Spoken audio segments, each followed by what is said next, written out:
আসসালামু আলাইকুম। বার্তা বৈঠক সংবাদ বুলেটিনে স্বাগত জানাচ্ছি। সাথে আছি আমি জাহাদুল ইসলাম রনি। প্রথমেই সংবাদ শিরোনাম। শেখ হাসিনা সরকারের গণহত্যা তদন্তে জাতিসংঘকে বিএনপির চিঠি।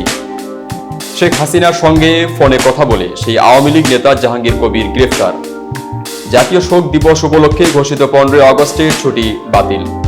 বদিউল আলম খোকন বানাবেন ভয়ঙ্কর আয়নাঘর, থাকছেন না শাকিব খান। সাবেক স্বরাষ্ট্রমন্ত্রী আসাদুজ্জামান খান ও তার স্ত্রীর সন্তানের ব্যাংক হিসাব স্থগিত। তাসমানিয়ার বিপক্ষে তুলাধোনা বাংলাদেশ। শেখ হাসিনা সরকারের গণহত্যা তদন্তে জাতিসংঘকে বিএনপির চিঠি।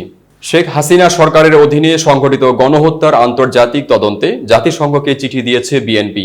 গত মঙ্গলবার দুপুরে গুলশানে জাতিসংঘের ঢাকা কার্যালয়ে গিয়ে সংস্থার আবাসিক সমন্বয়ক গোয়েন লুইসের কাছে এই চিঠি হস্তান্তর করা হয়। বিএনপির স্থায়ী কমিটির সদস্য আমির খসরু মাহমুদ চৌধুরী ও দলের সাংগঠনিক সম্পাদক শামা ওবায়েদ দলের পক্ষ থেকে এই চিঠি দেন। আমির খসরু সাংবাদিকদের বলেন, একটি অবৈধ সরকারের অধীনে বাংলাদেশে হত্যাযোগ্য হয়েছে, দেশের নাগরিকদের হত্যা করা হয়েছে। এসব ঘটনার নিরপেক্ষ আন্তর্জাতিক মানের তদন্তের জন্য জাতিসংঘকে অনুরোধ করা হয়েছে। আমির খসরু আরো বলেন, যে হত্যাযোগ্য ও গুমের ঘটনা ঘটেছে তা উন্মোচন হওয়া প্রয়োজন। আগামী দিনে বাংলাদেশে কেউ যেন এ ধরনের ঘটনা ঘটানোর সাহস না করে। বিএনপির স্থায়ী কমিটির সদস্য আমির খসরু বলেন, দেশে আইন বলে কিছু ছিল না, এখন সেটা ক্রমান্বয়ে ফিরে আসছে। যে গণহত্যার ঘটনা ঘটেছে তা সারা বিশ্বের কাছে ঘৃণিত হয়েছে এবং সারা বিশ্ব এসব ঘটনার প্রতিবাদ করেছে। আন্তর্জাতিক মানের একটি স্বচ্ছ ও নিরপেক্ষ তদন্তের মাধ্যমে জাতিকে কলঙ্কমুক্ত করতে হবে। আমির খসরু বলেন, এসব তুলে ধরতে না পারলে ভবিষ্যতেও স্বৈরাচার এবং এরকম ফ্যাসিস্ট সরকার আসবে এবং বাংলাদেশের মানুষকে খুন গুণ করে ক্ষমতায় থাকার চেষ্টা করবে। বিএনপি চিরতরে এটার অবসান চায়। শেখ হাসিনার সঙ্গে ফোনে কথা বলা সেই আওয়ামী লীগ নেতা জাহাঙ্গীর কবির গ্রেফতার। বরগুনা জেলা আওয়ামী লীগের সাধারণ সম্পাদক ও জেলা পরিষদ চেয়ারম্যান মোহাম্মদ জাহাঙ্গীর কবিরকে গ্রেফতার করা হয়েছে। শেখ হাসিনার পালিয়ে যাওয়ার পর তার সঙ্গে ফোনে কথা বলে বিশৃঙ্খলা সৃষ্টি এবং দেশকে অস্থিতিশীল করার ষড়যন্ত্রের অভিযোগে তাকে গ্রেফতার করা হয়। বুধবার ভোর রাতে বরগুনা তার নিজ বাসভবন আমতলার বাসা থেকে তাকে গ্রেফতার করা হয়।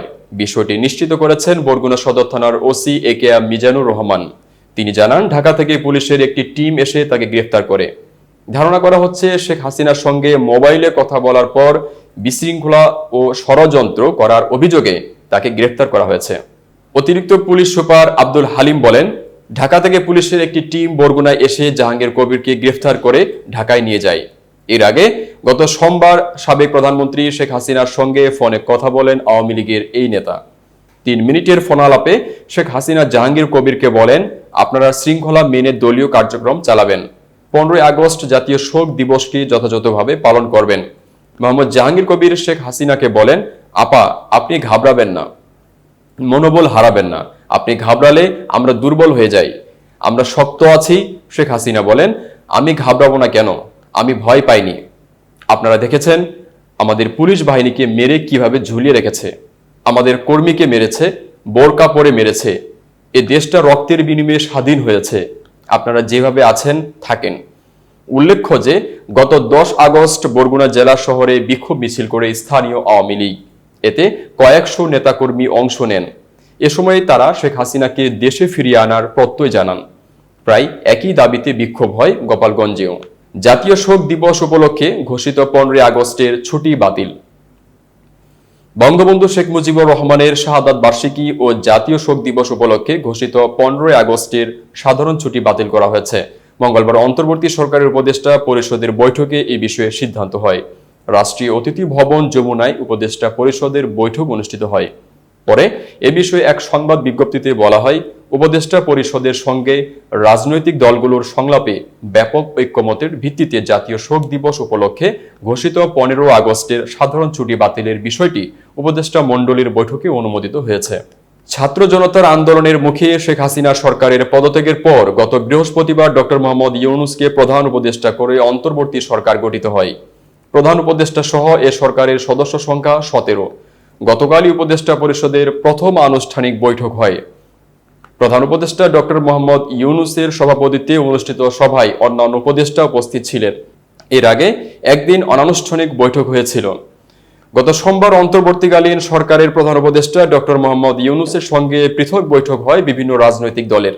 বিএনপি, জামাত ছাড়া গণতন্ত্র মঞ্চ, সিপিবি, বাসদ, জাতীয় মুক্তি কাউন্সিল, এবি পার্টি, বাংলাদেশ জাতীয় পার্টি ও গণ অধিকার পরিষদের দুই অংশের সঙ্গে বৈঠক করেন প্রধান উপদেষ্টা। বৈঠকে 15 আগস্ট জাতীয় শোক দিবস হিসেবে পালন করা হবে কিনা সে বিষয়ে আলোচনা হয়।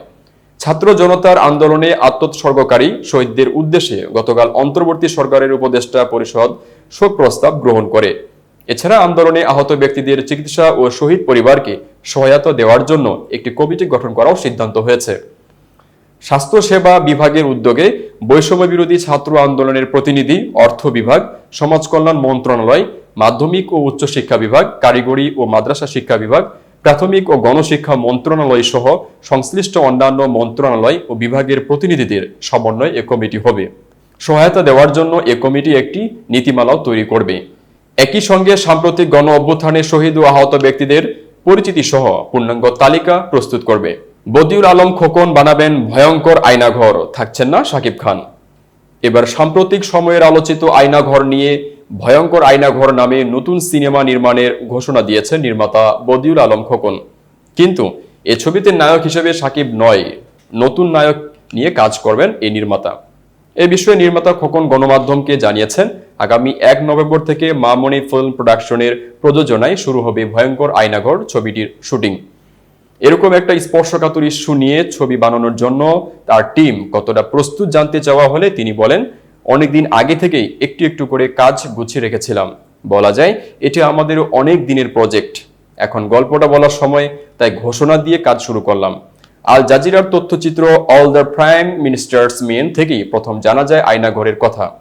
সে প্রসঙ্গে খোকন বলেন, সরকার পদত্যাগ করার পর আয়নাঘরের অমানবিক অত্যাচার পুরোপুরি জানতে পেরেছে মানুষ। কি ভয়ঙ্কর নিষ্ঠুরতম ঘটনা, এমন ঘটনার পুনরাবৃত্তি যেন আর না ঘটে। সেজন্যই সিনেমার মাধ্যমে মানুষকে সচেতন করতে চায়।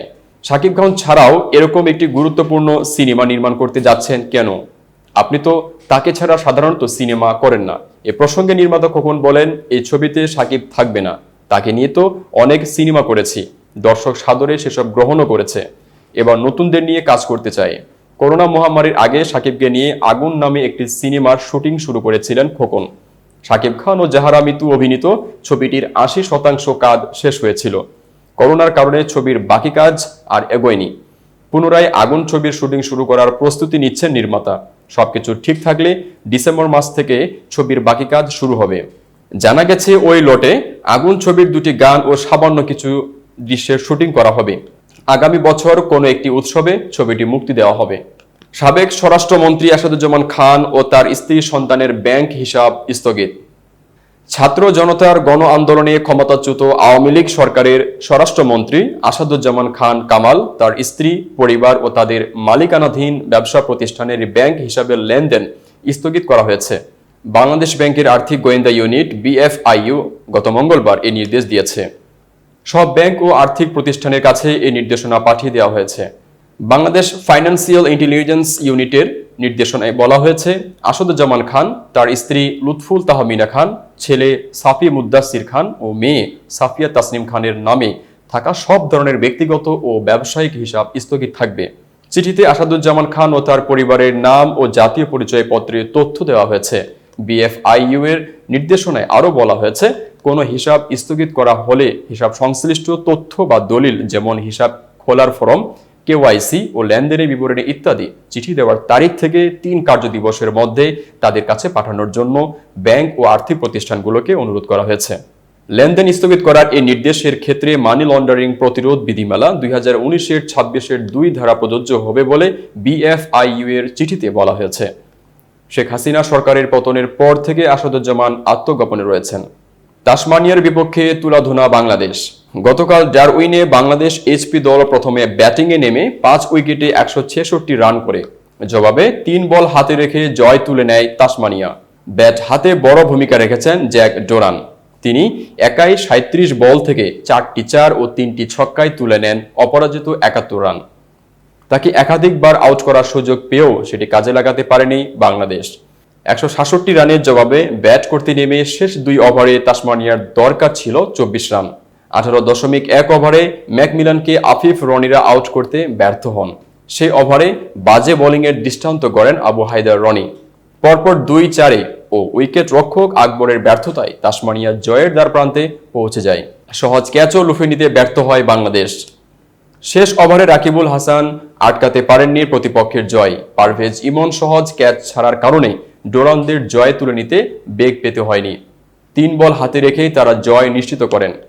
ম্যাচটিতে বাংলাদেশের হয়ে সর্বোচ্চ অপরাজিত 39 রান করেছেন পারভেজ হোসেন ইমন। কিন্তু বাজে ফিল্ডিং, সহজ ক্যাচ নিতে না পারার কারণে সে রান কোনো কাজে আসেনি। এদিন নতুন বলে আক্রমণাত্মক শুরু করেন ওপেনার জিশান আলম। তার ব্যাট থেকে আসে 23 বলে 38 রান। আরেক ওপেনার তানজিদ হাসান তামিম করেন 29 বলে 28 রান। 3 নম্বরে নেমে দারুণ ইনিংস খেলেন ইমন।